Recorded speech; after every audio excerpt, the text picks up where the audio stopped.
So I have kind of a puzzle that I'd like to pose to the audience, which is the following, which is, why do people hate politicians so much? Like, in general, people just really don't trust politicians, which might seem like obvious and like, why are you bringing this up? I only bring it up because, like, did you know that if you hate politicians and everybody hates politicians, then in theory, people should not have those politicians be the people that we elect as our best people to represent us? And so if everybody hates politicians, why do those politicians keep getting elected? And even when they aren't elected, they're replaced by other politicians who act in almost the exact same type of way that makes us dislike them so much. It's almost as if like there's something inherent in the system that makes everybody, as a politician, act in a way that makes everybody else hate them, but make it impossible for them to replace them by people that they would actually, like.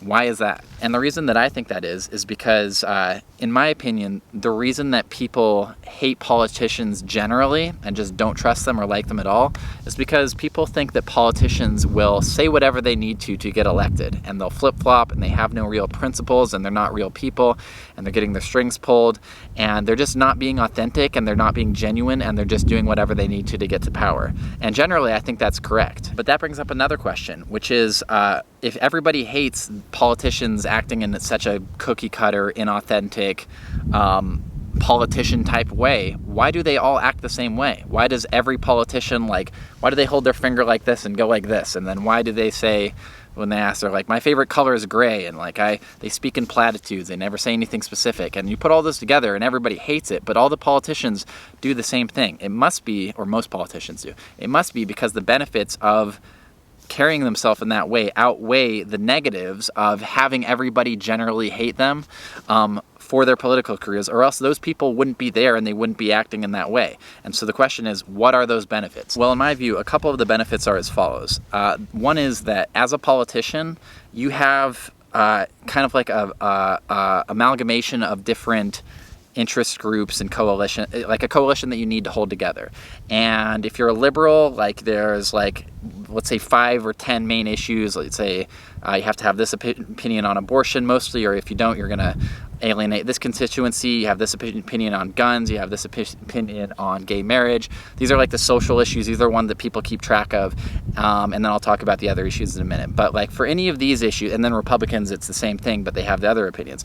Well, if you say anything that might offend any one of those coalition members, then what will happen is, those coalition members just might be angry themselves, but also your political opponents are going to take that thing that you said, which might outrage them, and it might not even be on a specific issue. You might just say something that's offensive to people in people in Ohio. You said something that's so they're always walking on eggshells, because anything that they might say might be taken out of context, and if it is taken out of context, what's going to happen is they're going to run it on campaign ads 30 seconds long with a deep ominous voice, and they're going to change the coloring, and they're going to put a red background, and they'll say politician X said this, and they're going to say what you said, and they're going to say hardworking Americans don't need politician X saying this and hurting your feelings. And then what happens is all these, this interest group X, which was just offended by X thing that the politician says,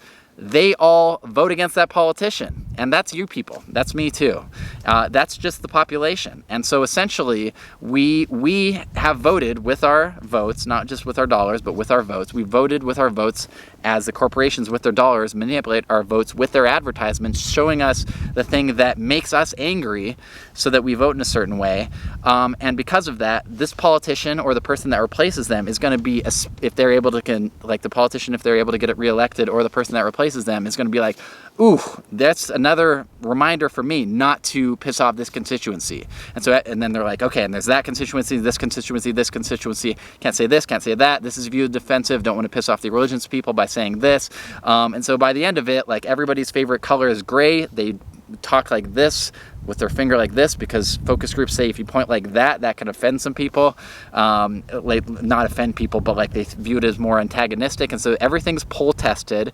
They speak in platitudes, and eventually they sound like politicians. And so that's one of the main reasons, and that's kind of our fault in terms of That's why I would argue that people should have more sympathy for a politician who does a gaffe, but like kind of speaks regularly, than someone, even if like they speak against, an issue, or they say something that's viewed as moderately insensitive. If you really don't want like corrupt politicians that are just like full of it all the time, that don't offend you but also don't say anything as the representatives, then you kind of have to expect like, okay, people are people and they say lots of things and people aren't perfect and they also don't agree with you on every single issue. There's going to be some things that you don't agree with, but when that happens, don't let the big money ads come in from the top and leading to that person not being elected and all the politicians sucking. And so that's the first reason. The second reason is probably the main reason, which is that like outside of those, social issues that I kind of mentioned as a hot button issues, which they kind of like, have to tap dance around, there's also a bunch of issues that they just don't talk about at all, in terms of like giving people health care or raising wages or like meaningfully reforming the economic system or Wall Street practices or anything like that, just because like they win elections by getting money from Wall Street. Everybody knows the story. 90% of congressional races are won by the candidate with the most money. Well, you can't piss off those constituencies.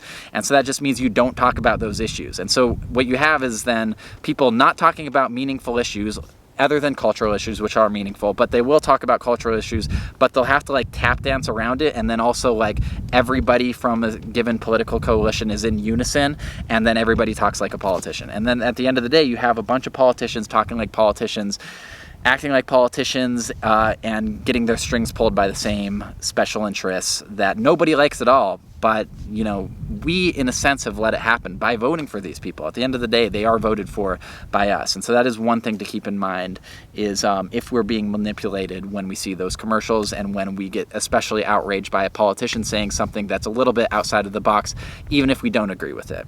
Something to keep in mind.